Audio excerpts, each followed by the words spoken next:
Oh, Brandon, tell me about yourself. What do you like to do? I'm just a regular guy. I like NASCAR and fishing. You know, quoting Borat, setting up universal remotes. And of course, Vegas, baby. TBTL! My show's on the internet, where Beyonce and the president live. He's really having trouble keeping his balance. He's still funny, but not ha-ha funny. If you ever need somebody to talk to, you don't want to talk to your dad, you can always come talk to me.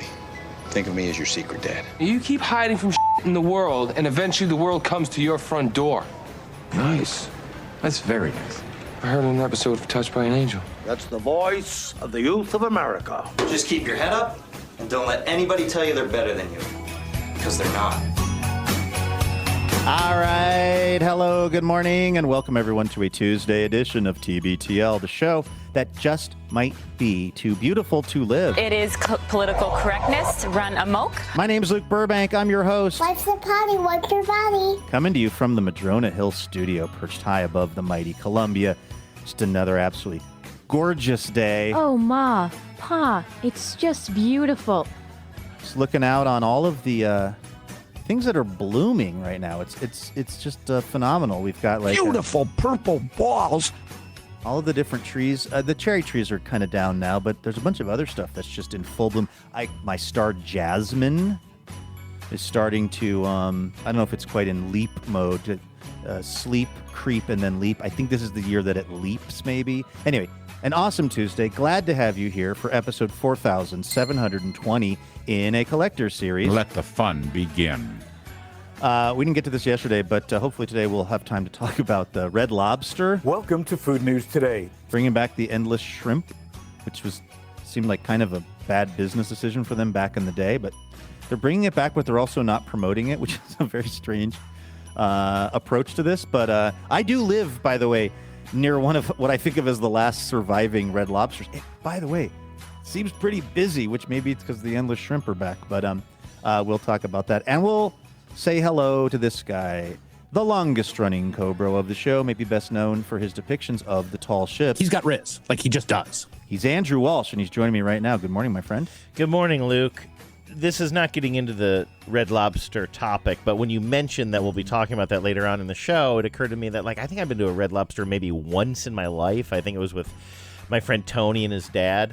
Mm-hmm. And then but I've been to a lot of chain restaurants, not as much now in adulthood, but certainly growing up. We went to Applebee's a lot when I was in high school. Me and my dad, like after church, we'd go to Applebee's. It was kind of a regular thing.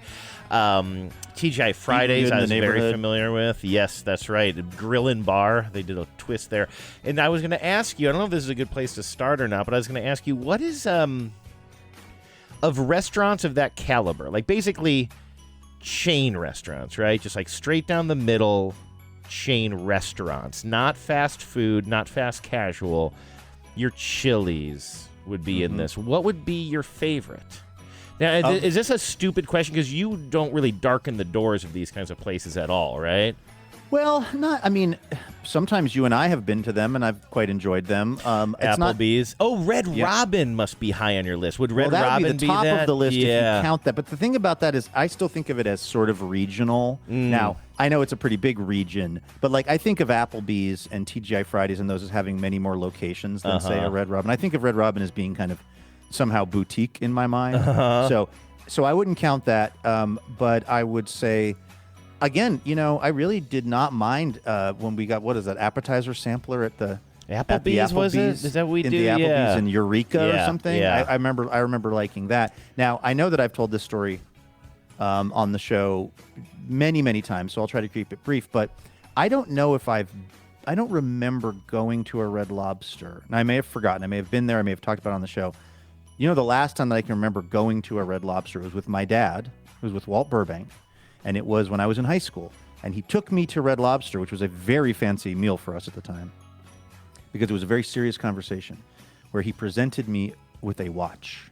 And the watch was my sign of keeping my purity, as it were, which is to say, not having sex before marriage. And the watch was supposed to be a reminder every time I looked at it to, I don't know, It's not time to have sex yet. Maybe that's what the idea was of the That's watch. what it said when you look down. And Yeah. you're like, what time is it? I don't know. It's not time to have sex yet. Early 30s here? No. How old are you? I was probably 16 or so. But what I Okay. can tell you is wore the watch for however long, a year, lost the watch and my virginity in the same week. So the watch may have been doing something. Whoa. Yeah. Twist. True story. I thought the irony was just going to be like, oh, and then I ended up, not only did you lose your virginity, but you lost your lack My of status fatherhood. as a non-parent. Trying to figure out how I could turn that like double negative into it. Yes. Yeah. You of course also Yes, ended that up also happened. Having a child as a teenager. Yes. And Yes. so it is. I thought it was just going to be like, how ironic the watch didn't work, but actually the story is maybe the watch did work, Yes. and then you lost it. We can't rule that out because I was wearing the watch and having no sex, and then literally lost the watch. Like could not find it. What if it was and just like a then hideous immediately watch started and having sex? nobody would have sex with you because it was such a dorky watch? It was like a we also Donald can't Duck rule that out. watch. It was a Donald Duck watch, but he's wearing a mask and he looked like who's the guy who was It was in a the Darkwing mask? Duck. It was a Darkwing Duck. Yeah. The mask? I don't know. I'm just Oh, Jim blabbering. Carrey? Yeah, I was trying to think of like some sort of Jim Carrey, Donald Duck thing. Just you can ignore that. We'll cut it all out. I just remember being at this Red Lobster and thinking, this is probably the fanciest restaurant I've ever Yeah. been in. In fact, what I think about those kinds, I just most of my, teenage years and even into my 20s, when I was somewhere fancy, I was deeply uncomfortable. I wasn't uncomfortable in the Red Lobster so much. I mean, I was a little uncomfortable having the conversation with my dad about my virginity, but I remember a different time going to... Your love is like this Cheddar Bay biscuit. God, that comes up in the article, by the way. They're saying if you're going to do the endless shrimp, you have to be disciplined about not ODing on the Cheddar Bay biscuits. Okay, all right. And it's a very, very good advice, I have to say. But I was my high school girlfriend when I was a senior, and this is how much game I had all of a sudden. Again, I lost that watch, and I was just, a Casanova. I had a high school girlfriend who was not the person I was having a baby with. Wow. The baby was gestating, and I was just dating. Oh, yeah. I'm wearing a watch. I'm taking this watch off right now. I hoping did have to tell. I'm just telling you, You know, Andrew, you've convinced me. things I'm are about to get I'm throwing very, this very away. sexy. I did tell this high school girlfriend of mine before we went on a date, or before, when I was expressing my feelings to her, I said, there is something that you do need to know, which is that I will be having a baby. I'll be becoming a father in about 3 weeks. And if that's a problem for you, I get it. And also, I lost my chastity watch. Yes. So watch out. Yeah, watch out, world. Yeah, so to speak. But I remember going to, I think, like the prom with her. She went to Ingram High School. I remember going to the Ingram prom with her or something, some dance. And her stepdad was part of something called, I forget the name of it, but it was one of those kind of clubs where it's in a fancy building, was on the east side. And it's like the Rainier Club or the whatever club where you go and they have a really nice restaurant. It was the first place I'd ever been where they like wheeled a cart over and I think made a Caesar salad table side, which was, my mind was absolutely blown. But all I could think the entire meal was, how am I paying for this? I don't know how much anything costs. There's no prices on the menu. I don't have any money. Like, I have some money in my checking account, but not enough for this. And like at the end of the night, realizing, or at the end of the dinner before we went to the dance, oh, no. It just goes back on Larry's account. Oh, like, wow. Larry's gifting us this as a nice move. It would have been nice loved to Larry. know that, though. That was it, because I was always too embarrassed I was always too embarrassed to ask questions like that, but then I was always so panicked the whole time because I never knew, how does this get sorted at the end? And I don't have the money for this, but again, I don't want to like seem poor. I don't want to ask questions that indicate that I don't know what I'm doing. So I was always in this state of like, the other story I famously told a million times was the first time that they sent me on a work trip. It was KVI Radio, and it was a trip to New Orleans, and I didn't understand that they paid for the travel. And I just spent the 3 weeks before the trip just gutted. I mean, I was excited to go on this trip, but I did not know how I was going to pay for it until they were like, did you go talk to Sandy about your ticket? And I was like, what? And I was like, huh. So yeah, that was a lot of my life in my younger days, was just being in an environment where I didn't know what the shot was. but being very nervous that it was going to involve me paying for something. Yeah, I know that feeling. I can't think of specific examples, but I also just remember just like that feeling of kind of, you were in high school for this particular dinner that you're talking about, right? Yes. Yeah, okay. So I'm thinking maybe more college where you're you have one foot in the real world. At least this was it for me. People who are young adults have all different kinds of stories about where they were. But I was still very much under my parents' care in a lot of ways, but I was also paying for a lot of things myself, and I had jobs and I had to make ends meet. And it was one of those things where every time your car broke down, and which mine did a lot, you were just kind of well, it had become kind of it wasn't as shocking. You get to a point where your car breaks down so much, you just sort of have a routine. And I remember telling my parents one time, well, this was a good breakdown. It was right by the exit. Yeah, totally. It was if the car was going to break down, it was everything really worked out well. I didn't have to call a tow truck in between exits or whatever, But you're just you're figuring out the world. You feel like an adult. You're proud. You want to be treated like an adult, but there's still so much you don't know. And also you have very limited funds. You're just you're broke. And I remember every time my van breaking down, I had a minivan, 1986 Dodge Caravan, would break down. I'd be well, I don't know what this means for the future. And eventually what it meant was I took a semester off of college. I was I need to just work for a semester and earn some more money so I can go back to school. I kept my little what do you? I always think of this word came up in the news recently because it's Mom Donnie's proposed tax in New York City. Pierre de tête, is that? Oh, Pierre de tête. Pierre de tête. No. Pied de terre. Pied de terre. Okay, I had never heard that word until you dropped it one time 20 years ago. Poorly. And no, Pied de terre. I remember. Yeah. Didn't you want to name a boat Pied de terre or something like that? I felt like that I was using it as one for some time. My little place to sleep in the city. Right. Anyway, so I did have a little I had a really crummy little studio apartment that I kept in next. I lived right off of campus, and I kept that, but I just didn't go to class, and I just worked for a semester. I think a couple of different jobs, and kind of had to earn my money so I could kind of live life again. And I don't know, I'm a little nostalgic for those days, but I'll be honest with you. I was driving Genevieve to work this morning just because I had the time to do it. I thought it'd be nice, take Lucy for a little ride, and we took the long way, which I shouldn't have done because turns out a lot less traffic on a Sunday when I do that route versus on a Tuesday morning. All that is to say, I had to stop for a while outside of Roosevelt High School, which seems like a very cool high school, both to look at as well as everything I hear about it, of course.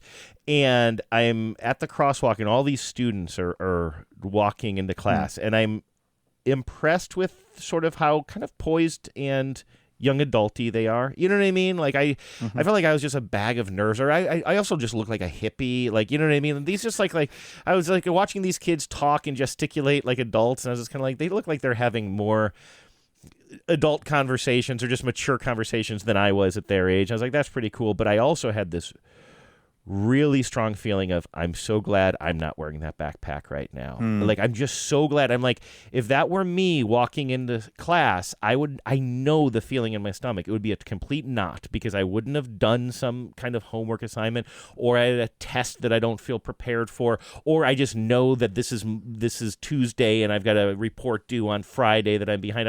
I just remember I had a lot of good times socially in the back half of my high school career, but school itself was always just a source of anxiety for me. And I had this thought, I said it to Genevieve, I'm just so happy to be an adult. And even though there are things that come along with aging that aren't great, I think life just keeps getting better, which I don't know if a lot of people can say that. I'm just happy that I have a car that runs. Yes. You want to talk about a sort of privilege in my life that I don't think about at all, but that used to be a constant kind of question mark for me was is the car going to start? Yep. Is the car going to get me from point A to point B? I've, told the stories so many times of my different, hoopties and cars that I had to park on a downhill so I could pop the clutch, and cars that I had to blast the heat so that they wouldn't overheat actively. It was just the fact that generally speaking, and of course I've probably jinxed it now, when I walk to my car, it just starts and then I just go where I need to go. That alone is such a massive upgrade in my life. Yep. From my teenage years and my 20s. Now my problems, Andrew, are more in the skies. Okay, my ground-based transportation has been mostly worked out. And by in the skies, I mean I am playing a dangerous game, Dano, with my flight to Boston tomorrow, which is I'm actually flying to Boston, then I'm going to Fall River, Massachusetts, where the Lizzie Borden house is. Okay. I'm doing a TV story about basically the kind of true crime obsession that seems to be going on in the media and all these popular podcasts and things. And so I don't know if this is helpful or not, but Genevieve dressed up as Lizzie Borden for Halloween one year when we lived in New England. Like, she could probably be available for an interview or a quick quote if you need it. Just absolutely, or just some still photos of the outfit. Sure, yes. To get those assets. But it's kind of a last-minute trip, and it's also insane. I'm flying there for like one afternoon filming and then pretty much hightailing it back here. But they'll definitely use it in the story, right? What's that? Yes, 100%. But because of that, I had to get this ticket booked at the last minute, and there were no window or aisle seats. And this is a flight to Boston, so this is like 6 hours and 20 minutes from PDX. And as of right now, I'm in a middle seat. I'm in like 13B or something. Now, there are a couple seats in first class that are not taken. But as I have talked about a lot, I'm just sort of hoping and wishing and praying to get moved up there. I haven't paid for a first class ticket. So I'm going to basically get to the airport, and I'm either going to get bumped up to first class, which will be great, and then it'll be like absolutely fine, or I'm going to be middle seat for 6.5 hours. And I will not know until probably 5 minutes before the flight, because they do this thing now that I've talked about a lot, and that our friend Broadcast Barry, now he always sends me the updates. He's like, I'm waiting. I'm on the list. I'm not upgraded. It's 5 minutes out. What are they doing? But they don't tell you until right before you get on the plane. So I will either have a really totally relaxed and an easy trip across the country, or I will be in a living hell, and I will not know until it's basically happening. But the thing that's troublesome about that is you've been talking about how more and more or maybe I should say less and less they're handing those out to people that have like the miles or whatever class it is that you have versus people who are sort of standing by. I don't exactly know how it works, but your chances of getting those seats are much thinner than they were 2 years ago. Yes, which is part of why I'm very, very, very scared. Well, because glad really I can what's help. happened. What's happened to me is I was thinking about this actually, because I remember this one particular, not even incident. I remember I was sent to Corpus Christi, Texas, because Dick Cheney had shot someone in the face, and me and the producer were hanging out in Corpus Christi all week. The guy never spoke to the media, and then it was time to go home, and we were trying to get out of there. We both wanted to get back to L.A., so we went to Houston. Somehow there was a flight that could be located in Houston, and we had to race to Houston with the rental car, and it was a whole thing. And then we had too much gear. We could barely get through security. We were like changing things, the sat phone and all this stuff, and running to the flight. And I remember just like getting to the flight all sweaty and being so happy that we were going to get on this flight. And heck, I had a middle seat. It didn't even occur to me. I just wanted to go home from Houston.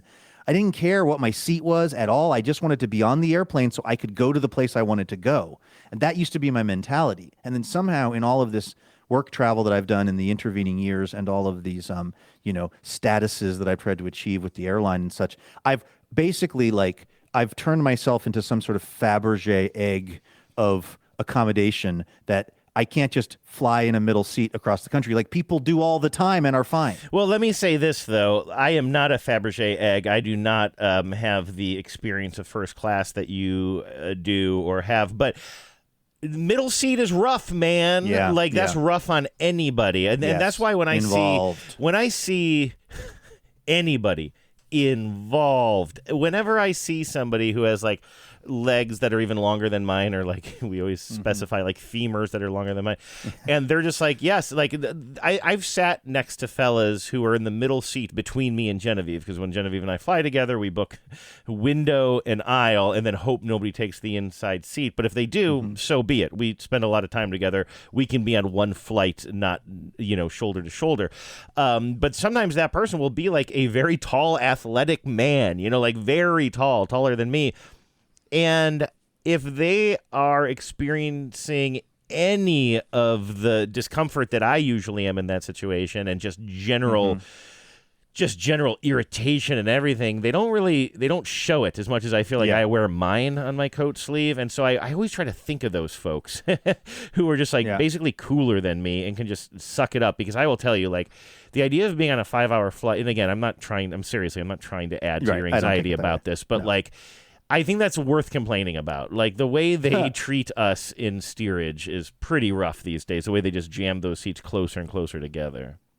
Yeah, I mean, it's like I guess sometimes people are flying with family and maybe they need all 3 seats, but it's like the middle seat should kind of not exist amongst strangers. I mean, that's never going to happen. In fact, they'll probably add a new middle seat. There'll probably be 2 middle seats. The one underneath somehow. the middle seats. You're upside down. It slides out from under the middle seat and somebody else sits there. But I will see what happens. I've told you that my favorite Instagram account is former Seattle Supersonic Detlef Schrempf. Yeah, right. Who's just all he does, literally his only thing is taking a picture of if he got upgraded or not. And he is a tall individual, probably 6'7" or something. And like, I love that he actually has a better reason to be obsessed with than I do, because he's really tall. But I have a lot riding on if Detlef Schrempf gets upgraded. I think I have a dream that someday he and I will be on the same flight. Oh, wow. And we will both get upgraded, and I will show him that I am following his Instagram feed. What will you do if you get upgraded and he doesn't, and you spot him? I'll say, you know what? You've had a pretty charmed life, bro. I'm taking this. Yeah, but will you like kind of like give him a knowing look? Like, ooh, that would be will a you like flex. flash Maybe his or flash his? What does he post these on Instagram? You said you flash his Instagram account at him or something. That would actually be wow. That would be such a flex. If I got upgraded and Detlef Schrempf did not get upgraded, and then I just like DM'd him on Instagram a picture of me because I follow him. He doesn't follow me. I feel like I'm not as famous as Detlef Schrempf, but I want to say I might have. I think he has more Instagram followers than me. But anyway, just to send him a DM of me in first class would be an amazing flex. Yes, but I mean in a good-natured way, I would say. Like, no. Oh no. Oh, okay. No, and it's full domination. Like he's only the strong survive. Isn't he one like famously like an incredibly sweet man? I think he's a good dude. Actually, Carrie worked at this. I think like a financial company. I think it's the same one that he works at, that Detlef Schrempf works at, and she said he's just like the best dude. So, so he just works. He doesn't just get to be Detlef Schrempf. Well, that's the thing. I have a sense he could be. I mean, he's flying coach. Yeah. He's working in asset management or something, or was. And my guess is, I mean, he had a long and profitable NBA career. He was a Dallas Maverick. He was a Seattle Supersonic.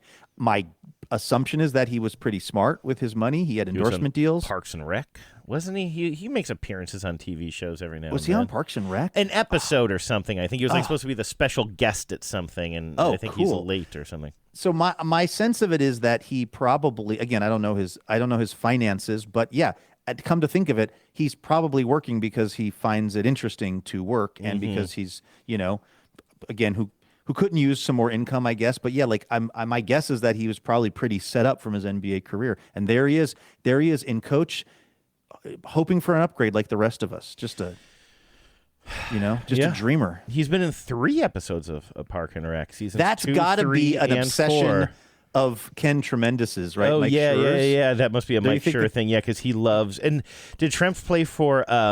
Did he ever play for Boston? He was a Sonic, not that I right? remember, but it could have happened. I think he went to the University of Washington. Then I think he went to the Dallas Mavericks and then came to the Sonics, if I remember right. But who knows? Maybe at the end he bopped over to Boston. I could see it also just being that Mike Schur thinks his name is funny. Yes. Detlef Schrempf. That he's just, or that he's a good guy. I'm trying to, I found a cameo here. Should I try playing it from Instagram? Yes, this is going to be absolutely. It's going to be rough stuff. Instagram stuff is tough. Let's see if this works. I need you to make that out to Wendy. Tom is an amazing guy. You never should have left him. You made a huge mistake in your life, and you're probably going to die alone. Love, Detlef. Do you know what? I think we should be heading to that telethon. Yes, we will definitely go to the telethon soon. After this, though! Okay, so remember I mentioned that I think I can't keep playing that. It doesn't make sense to the listeners out of context. Remember I said I think one of the plots is that he's late for an event. He's clearly supposed to be at some Pawnee-sanctioned event, but Aziz's character, whose name I'm blanking on right now. Tom something? Yes, Tom Hatherford or something like that. Yes. Nice. He's supposed to pick him up, I think, and bring him to the event, but he instead takes him to this club and all these other things. So I think Shrimp does end up being late because of Tom's tomfoolery, if you will. And we will. Thank you. We was hoping for some razzle-dazzle. Razzle-dazzle. That's right, man, razzle-dazzle. On your mark. On your mark. Get set. Get set. Now ready. Ready. Go. Everybody razzle dazzle. Everybody. All right, let's thank some dazzling donors. We don't have Debt Left Shrimp money. We have to do this, or at least I do for my job. I don't know Andrew's finances, but mine are very, very reliant on doing TBT as my job. Do you have your screen open? We have a special guest for the Dazzling Donors segment. If we need money, I got my bingo cat here, and I could... I mean, listen, if it weren't for these dazzling donors, I might have to consider selling bingo for some extra scratch just to keep this going, you know, and I don't want to do that. Or making bingo sell foot picks, you know. Have you been selling foot picks? Okay, sorry to interrupt. Only cats. Only kitties. Because we do this for our job.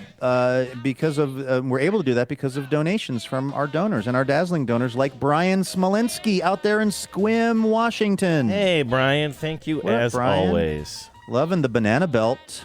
That's what they call Squim. Oh. Because it gets a little bit less rain than other parts of the state. My thanks to the beautiful Biz Boys for another year of companionship. I've listened to the show since the radio days with my kids in the car, and now they're all adults, and they have become donors themselves, and you're welcome. This year brings, for me, retirement coming soon from my 9 to 5, but not from TBTL. So I will have to start listening while I'm puttering around our farm. We have cattle, 31 and counting. The cows are calving. Oh, my gosh. Wow. I would love... Brian, if I'm in Squim for some reason, can I come see the cattle? Can I come see your cows? Be careful. They're gonna do what they did in not Blazing Saddles. We're gonna have to give birth to one of these. I'm willing to. You're not gonna give birth. We're gonna have to assist in the fine. birth. Yeah. What am I thinking of? The Billy Crystal cowboy movie. Damn it. Oh, City Slickers. City Slickers. Don't they have to help a cow? Probably give birth. I'm more of a Legend of Curly's Gold guy. Yeah, no, understood, right. Kind of a City Slickers 2-man myself, but one thing. One thing. That's my Jack Palance. It's not bad. It's not bad. Palance or Palance? I don't know. It's been a while. I like my impression of him is doing a one-armed push-up at the Oscars. Ooh. Remember famously when he did that? I think I remember you referencing it. I don't know if I saw it live. He was of a pretty advanced age to be doing that, but he was proving how fit he was. I became introduced to him through, I think, Ripley's Believe It or Not, right? Too. I only knew him as the Ripley's guy. I couldn't believe it when I saw him in a movie. And he would say, Ripley's Believe It or Not. He would have this weird Jack Palance way of saying Ripley's Believe It or Not. And then, Brian, of course, I Batman. I just want to say Batman as well. I say that to Genevieve all the time. And Jack, you're my number one. A guy. Sorry, go ahead. I had to get it out. It's amazing the actors. There are certain actors that just had a career by saying stuff weird. Yeah. You know what I mean? Exactly. Is he a good actor or not? We don't know, but he just had his own cadence that at some point was just kind of all right, that's interesting. That's a choice. Yeah, right. Brian says they also have 2 horses. 31 cows and counting, 2 horses. This sounds like a dream in Squim, in the lavender capital of maybe the world, certainly Washington. That's another footnote about Squim. They have beautiful lavender farms over there. Aren't those purple? They are. John Wayne used to have a boat up in Squim. I'm a font of Squim knowledge, Andrew, for some reason. Clearly. Anyway, enough about me, Brian says. Ironically, Brian, I've just been talking about myself. We've barely heard enough about you. Brian says, continue with the questionable content. I thoroughly enjoy it. Please up the Mariners sports talk this season. Thanks again from your imaginary friend, Brian. Oh. Well, Brian, you are a very real friend to us. Yes, absolutely. And that farm sounds absolutely lovely. If I'm out that way, I really seriously might drop you a line because I would love to come pet that cow. Can I pet that cow? Pet that cow. Maestro? On your mark. On your mark. Get set. get set. Now ready. Ready, go. Everybody razzle dazzle. It is one of our oldest and dearest friends. It's Dave James in Stanwood, Washington. Hey. Part of the Stanwood, Washington Tens. There are 3 of us, Dave says. That would be, I believe, the family out there. We may have had another. I think there was a couple of other Stanwood Tens for a while, but maybe some people have relocated. Mm-hmm. Dave says, howdy. It's been a little bit since the Stanwood Tens checked in, but here we are.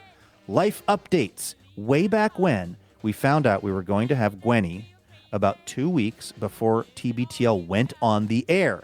So she listened to Cairo in her crib, grew up going to TBTL events, and now she's headed to the Honors College at Western in a couple of months. Wow. Wow, Andrew, that's a lot for me to take in because I remember Gwenny from the earliest days. Mm-hmm. I mean, that is absolutely incredible. The idea that Gwenny has grown up and is now going to Western. That has all happened during the existence of TBTL. Yeah, and a school that you have a lot of connections to. Sure. Yeah. Love that school. Love Bellingham. Mm-hmm. I mean, the whole thing. That's incredible. TBTL is old enough to be a college student. Well, a very smart one like Gwenny, anyway. Yeah, right. And now, let's see here. Carrie has taken over the drama program at the high school, which is great because her degree is in drama. It's possible she and Luke lived in the same dorm at one point. I don't think I knew that. Did you live, Carrie, did you live in McMahon Hall? If you did, in, let's see, 1995? No, wait, 94, I guess, going into 95, then we were in the same dorm. Let me know if you lived in Kuntz Hall in 1996. Dave lived there for a bit. Yeah. And now she finally gets to teach drama. She and Dave met backstage. Who's writing this, Gwenny? She and Dave met backstage at a production of Much Ado About Nothing over 30 years ago. And last fall, we got to direct Gwenny as Beatrice in that very show. Wow. At the moment, we're in the middle of directing Mamma Mia, which is a blast. So that's what's going on. I guess our final thought is, everyone, please go support your local high school teacher. I should say theater, but also the theater teacher. Go support your local high school theater. High school theater is awesome. It is, Andrew. It sure is. Particularly my wonderful niece, Maddie, was very active in her high school, as was my other niece, Mary. But Maddie was really, really all about that high school theater scene. So we used to go to a lot of her shows. They were amazing. Now she's at the Edinburgh. She's studying in Edinburgh, and guess what? She wrote a play, and they're staging it as part of the Edinburgh Fringe Fest. My niece, way. Maddie. Whoa. Yeah, very proud of her. So go high school theater programs. They're amazing and character building and fun and give people confidence and lead to we're back at this topic, Andrew. Helped lead to me having my daughter because I courted her mother during a high school play that we were both in but did not have very many lines in. Oh. So we just did a lot of sitting around. Too much time on your hands, I would say. Too much time on our hands, sitting around backstage waiting for our few lines, and that opened the door for lust. Anyway, thanks. Sorry, Gwenny. Thanks, Dave. Thanks, Carrie. And Gwenny, congratulations. That's amazing.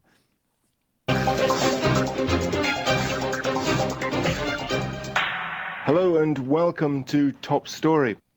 I thought it was kind of interesting, this article in the Washington Post that I saw. Is Red Lobster's revamped endless shrimp deal worth it? Our food critic tried it. This was a very smart approach, I thought. It's not just an article about, like, what are they doing with bringing back the endless shrimp, but is it good? And also, critically, how many of the shrimp do you need to eat for this to be a good deal? This was Emily Heil writing, but then she brought the Washington Post food critic with her, Elazar Sontag, to both eat a lot of shrimp and also kind of write a review of it. This is what's kind of weird to me about this, bringing this back. Now, granted, and as we talked about on the show, there was this sort of narrative that went out that Red Lobster was having all this trouble because of Americans eating too much shrimp. Americans coming to the endless shrimp and eating an endless amount of shrimp, and we are just such, gluttons as Americans that you should never trust us with an endless shrimp promotion. That's really not the story. This is a story, like so many other things, of private equity and the horrible way that capitalism works, in that you had series of companies that bought Red Lobster and then just stripped it of whatever assets and value it had, sold off all the real estate that the restaurants were sitting on, and then rented the real estate back to the individual restaurants at these crazy inflated rates. But the endless shrimp was a pretty big problem for the employees, if I remember right. Like it was it was tough if you're a server and some people are posting up for a bunch of hours at your best table and there's no turnover, and it was just it did not seem like it was really helping the company, let's say that. But now they're bringing it back. The Washington Post was trying to figure out why they would do that, and I feel like the CEO, who's a guy named Damola Adamolekun, he said when he was taking over the gig at Red Lobster, he once said that he would not revive the special because he knew, quote, how to do math. But now here he is bringing it back. They asked him, why would you bring this back? And he said, well, we're excited to bring it back for a limited time in a way that works for our business today and honors what made it special from the beginning. Well, he said that in a news release. When pressed for more detail about how the shrimp special was being handled differently, a representative said in an email that there were, quote, guardrails in place. When asked to clarify that, the representative described back-of-the-house changes that made things easier on staff. That includes a focused menu lineup, balancing kitchen execution across stations, and updating kitchen display system layouts to support a smoother flow for both restaurant teams and guests. That sounds, Andrew, like absolute bullshit. Yes. That sounds like absolute malarkey. Yep. So this is the new deal is being offered for a limited time. The company will not say how limited that time is. The price point is a little bit higher than last time. So it used to be $20, then it was raised to $25. It's now going to be either $25 or $30, but depending on your particular location. I don't know what the one down the hill from me is charging, but it'll be between $25 and $30. And here's the other thing they point out in the article. Red Lobster does not seem to be aggressively promoting the deal in its restaurants, unlike in previous years. On a recent visit, a small placard on the table was the only announcement heralding it. Which there are some commercials though, because I've seen. Okay, are you seeing commercials? I was here because here's what I wanted to tell you. Yeah, I have such an frustratingly uninteresting place to take this, but I got to. Pew pew pew pew. I first heard about this not in one of these actual commercials for Red Lobster, but for Ryan. You know how Ryan Reynolds is involved in all kinds of marketing stuff, and he has a marketing company. There's some like marketing and TV commercial placement company that he's a part of called Mountain, MNTN. I know, dude. I hear myself.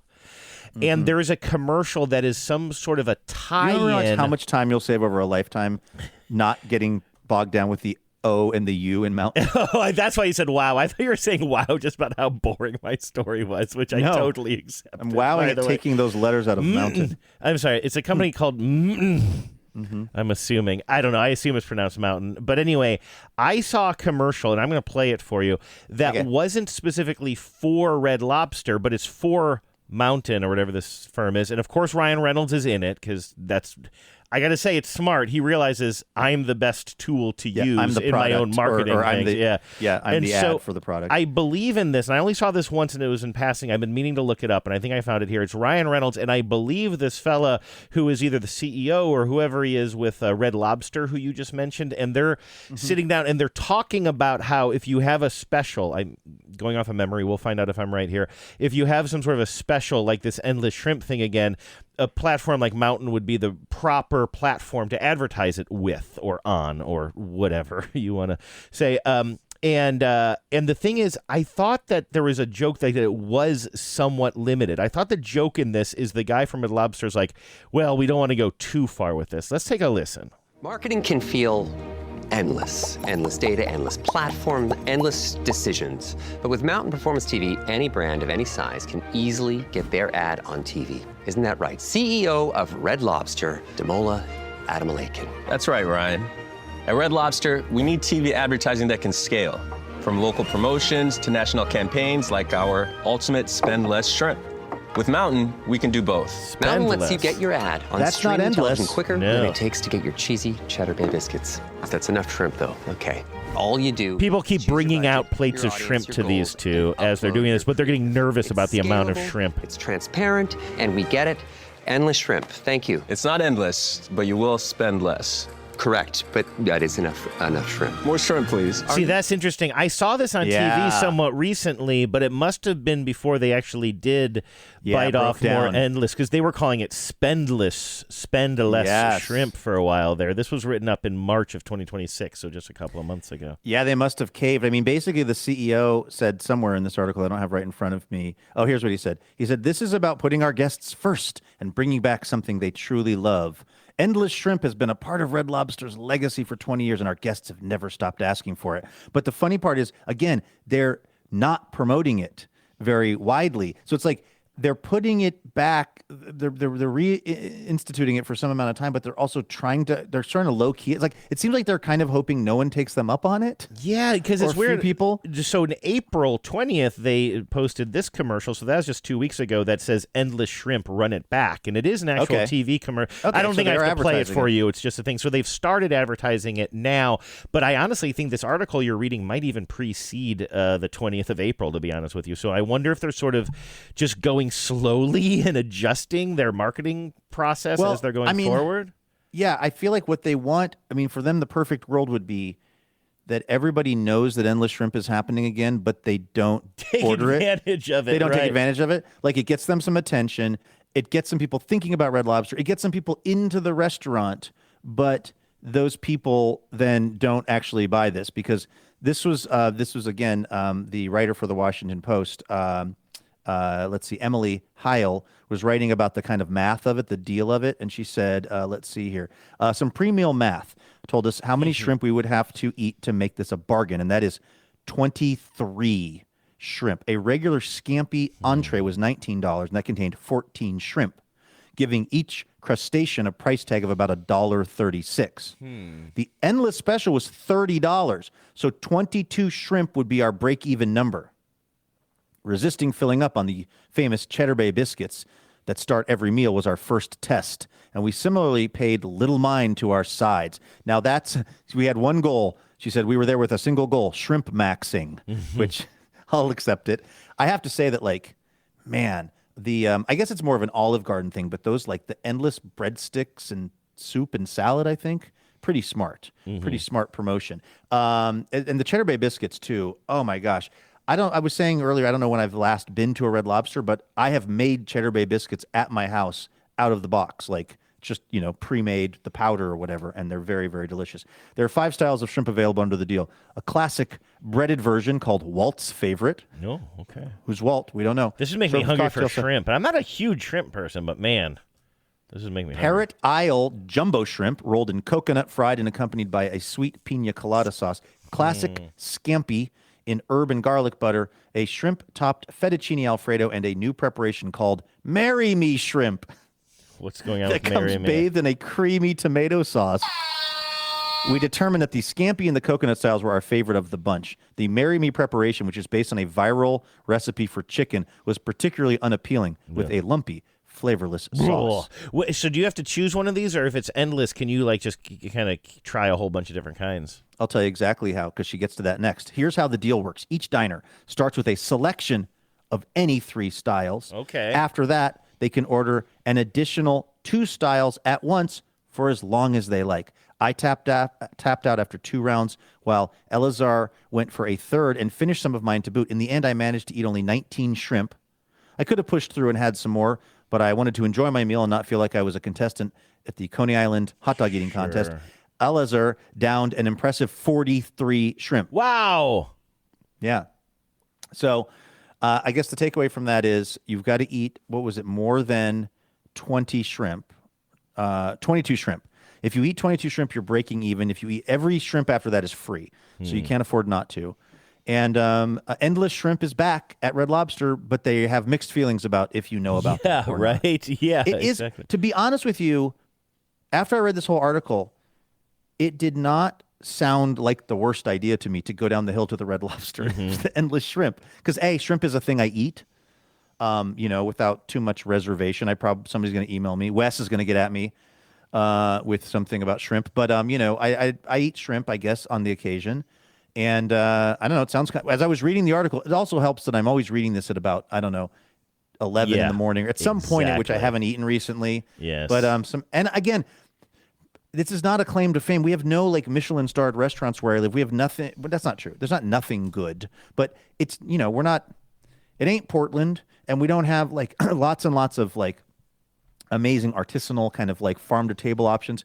But god dang it, if we don't have a thriving Red Lobster. Mm-hmm.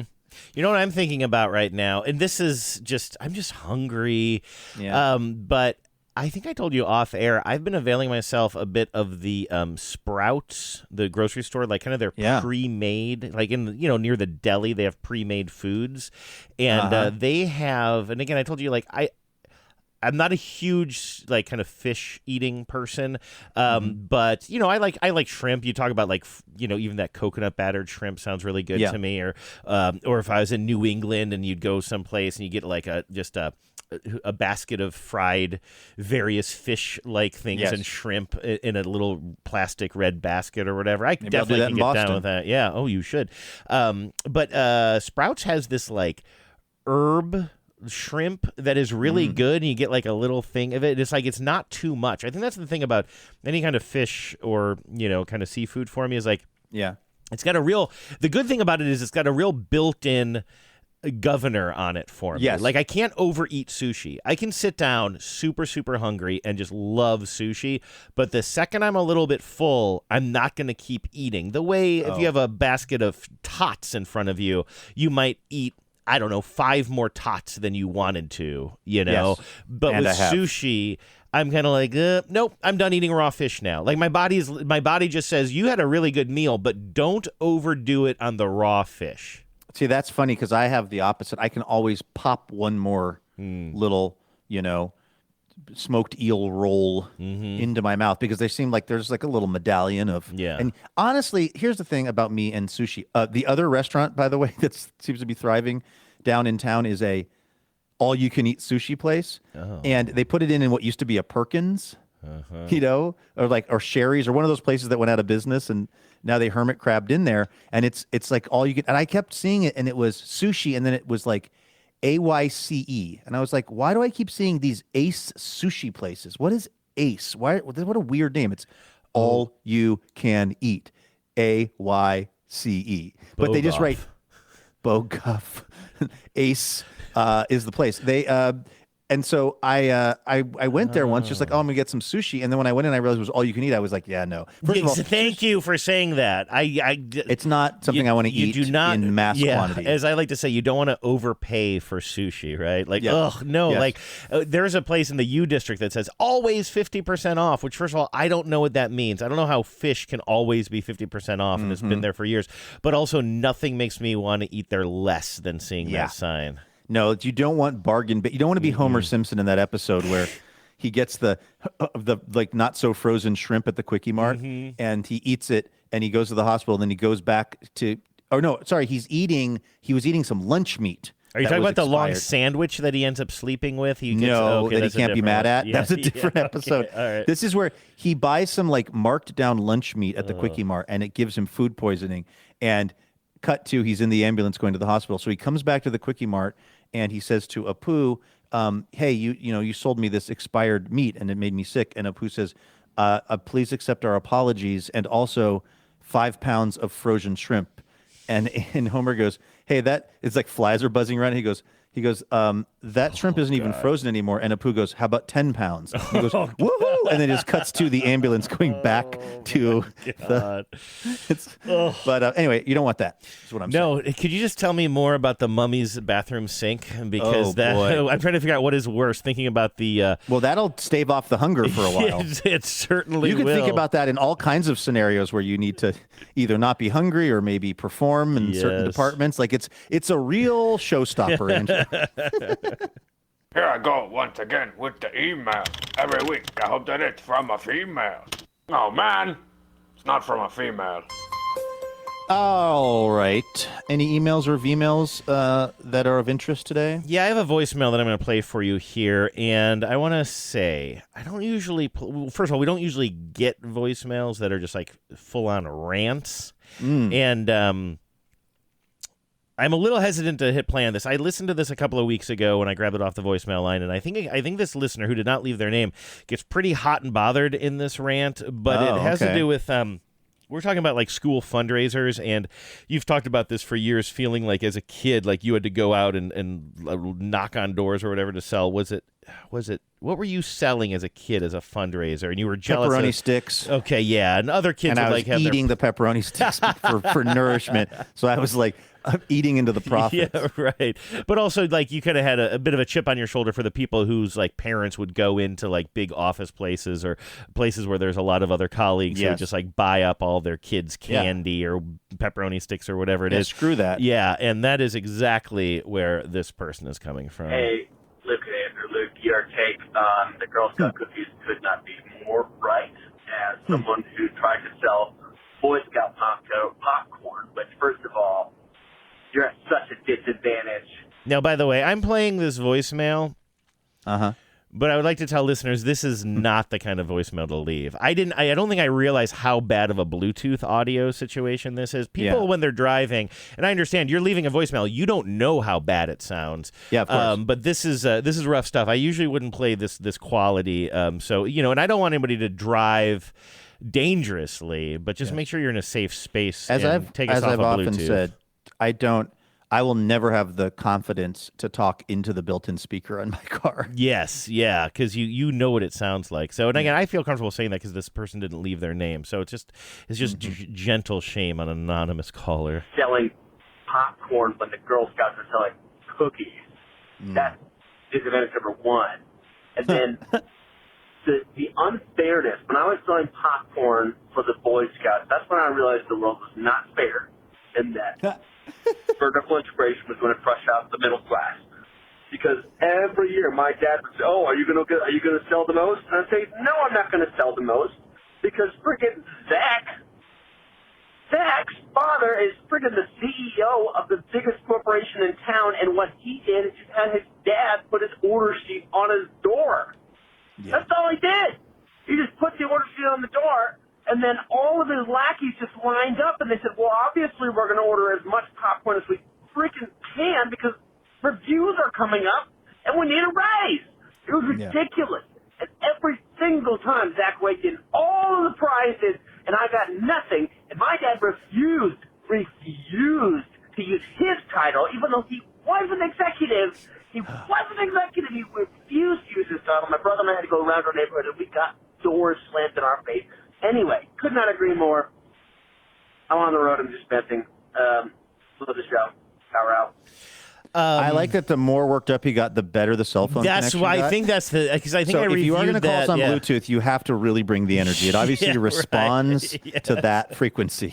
Exactly. I think I reviewed that not having headphones on, so I don't think I quite realized the sound quality there. But anyway, I do wonder though. Do you think Zach? What do you think Zach is up to today? Do you think Zach is a successful member of society? Professional popcorn salesman.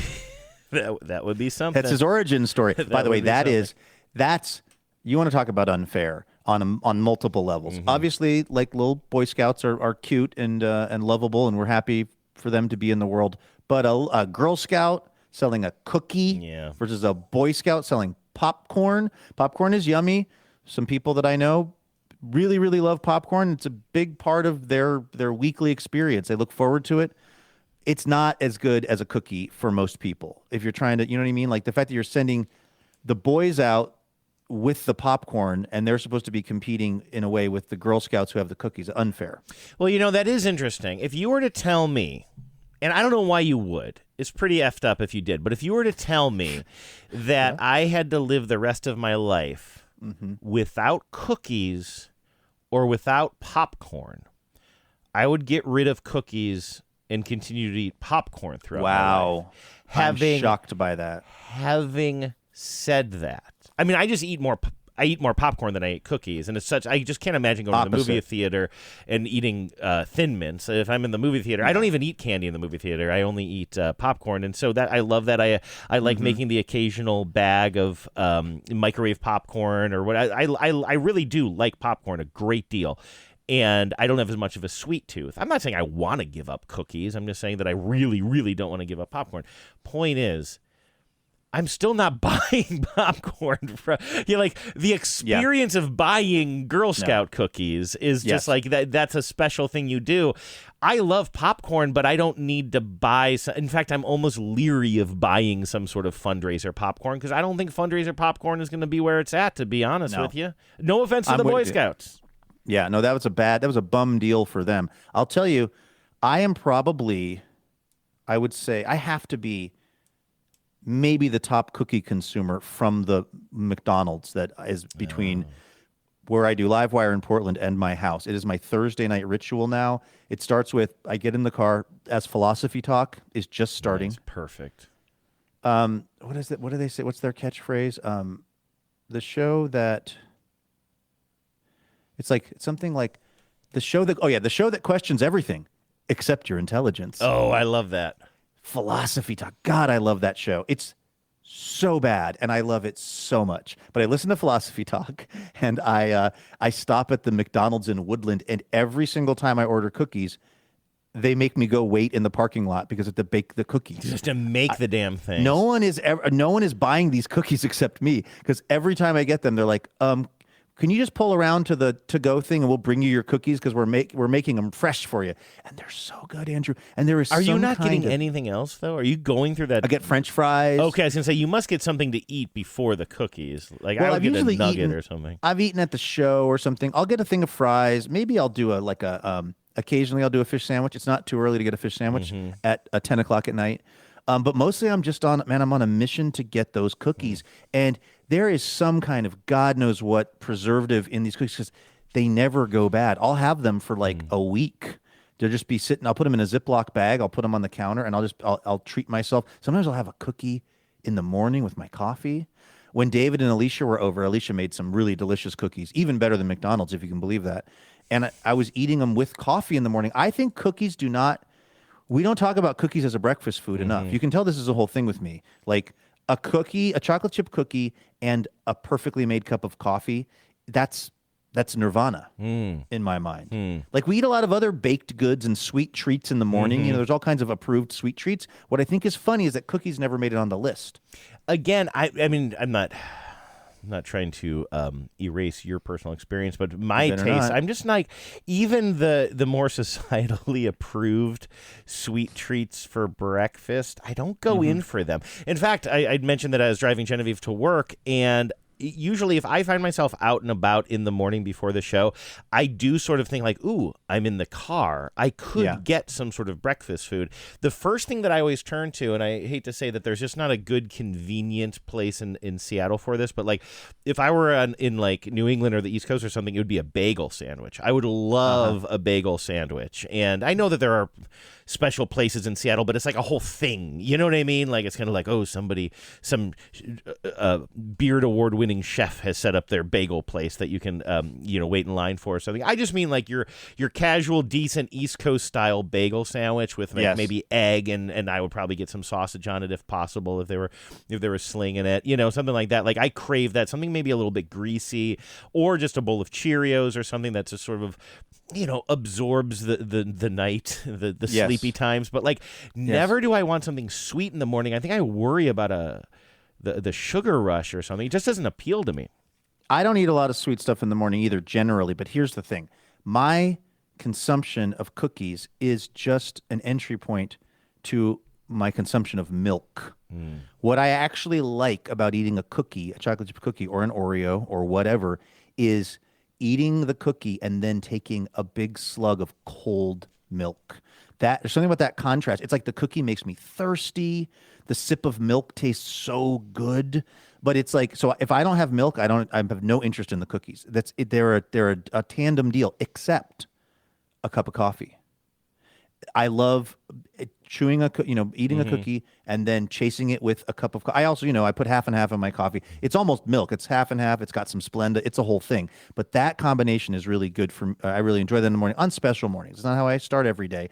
Most days I just eat Cookie Crisp, which is how they got that one passed. Yeah, right? The Surgeon General or whatever. Like, yeah, let's just pour milk on these chocolate chip cookies, please. Well, I remember, and again, I don't like to food shame other people. I have my own food shame that I don't mind talking about, like we discussed last week, but I'm not going to tell people what they should or should not buy as treats or breakfast or whatever. Sure. But I was pretty shocked. This goes back years, and I know I brought it up on the show, to see that they just make Oreos cereal, which is, I mean, I don't know why that's any different than Cookie Crisp, but there was just something about it. It's like Oreos. Oreos are obviously a dessert, and now it's just kind of like, oh, look, they're little and they're in milk, and like, okay.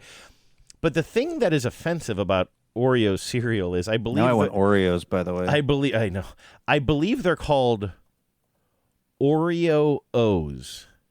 And Oreo Puffs? No, there's Oreo O's and Oreo Puffs. I'm looking this up. And why would they be called Oreo O's? They should just be Oreos. called Ori-O's. That's the most offensive thing. Yeah. Eat whatever you want, but can you run it by me before you name your products, please? No, that's really, that's really silly post. Nice job. Now, here's the thing, and I don't want to no but or be the, detail police here, but it looks like the cereal is a sort of quasi-traditional breakfast cereal or whatever that means. That's Oreo flavored, as opposed to it's not tiny little Oreo mini cookies. That would be a smart idea, though, I think. Yeah, of course. How would the cream and the inside affect the milk, right? I guess you don't. And then they've got puffs too, which actually I could really do some damage on these. You and I are just so hungry right now. I know, dude. Seriously, I'm seriously thinking about just driving. Go make yourself too many grape nuts. Yeah. Yes. Exactly. How's that blue sky? Blue ski. I don't know. Yeah, what did I tweet? I was having grape nuts for cereal. I was having grape nuts for breakfast the other day, and I was so unbelievably hungry because I had drinking too much coffee. And I don't know if this is a unique thing to me, but like coffee, I think it is. I think it is opposite of a lot of people's experiences because I think you and I have talked about it before. Drinking too much coffee, it's an appetite suppressor for me. Yeah, but then I get to a point where it's been sitting in me for a while, and I get this weird, empty, very, very empty stomach feeling after too much coffee, and I need to fill it, and it needs to be filled with something that is a little bit like a Cheerio or even a piece of toast or something carby or something. Chocolate chip cookie. And so I was so hungry, and I poured those grape nuts into my bowl. And I know how grape nuts work. This isn't my first grape nuts rodeo, but I'm just like, nah, I'm hungry, and I poured more in there. And then you're just like, I'm sitting in front of my computer doing work, and I'm just looking down at all of the grape nuts that are now intermingled with. They're expanding like gremlins. And I'm just like, I was full 4 spoonfuls ago, and I'm looking down, and there's still so many grape nuts left in there. Now, my friend Jessica's, grandfather or something had an expression that, if you eat food once you're full, you're eating garbage, which is something that I try to keep in my mind, because otherwise you should be throwing it away, right? You're done, and now you're just eating it because it's in front of you. So I try not to just clean my plate for the sake of cleaning my plate, but it is it's something that I have trouble breaking the habit of. And I'm just spooning these grape nuts, this cement into my, and that stuff sits heavy in you. It's not the most unhealthy thing in the world. Certainly grape nuts, but it's gonna fill you up. It's gonna do the trick, and you don't need to be shoveling more of that. But it's I made the mistake when I was pouring these. I was super hungry, and I thought that I knew better than the grape nuts. You never know better than the grape nuts. Grape-Nuts Bat Last. That's what they always say. What the bumper stickers say. So. Exactly. Well, now I'm kind of hungry for grape nuts, and I also feel like you could do a lot worse. As far as your cereal choices, grape nuts seem. Oh, they've got to be on the healthier side. They got to be because they're pretty. They're basically cardboard unless you start putting any sugar honey on them. They don't taste good enough to be bad for you. But I also love them. If they're bad for you, that is the ultimate con. That is the ultimate con. Yeah, right. What? Exactly. Are you kidding Guess me? what? We're gonna make this. And again, I love grape nuts. Don't get me wrong, but it's it is a weird thing. We're gonna make this taste like cardboard. But here's the twist: they're going to be worse. It's going to be worse for them than Oreos. You should just go and eat Oreos. Yes. Exactly. All right. That is going to do it for today's episode. But we'll be right back here tomorrow with more Imaginary Radio. I will be in Boston, and I will have found out if I had the worst 6.5 hours of my life or the best. So we'll get a full update on that. Plus, I'm sure lots of other fun, interesting things. If you have the time, please join us for that. In the meantime, everybody, have a great Tuesday. Take care of yourselves, and please remember, no mountain too tall. And good luck to all.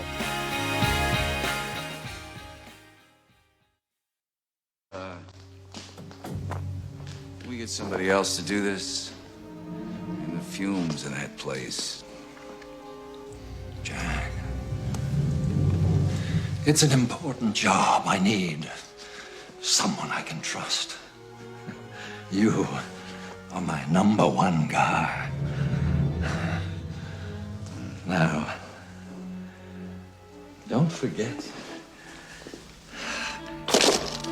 your lucky deck.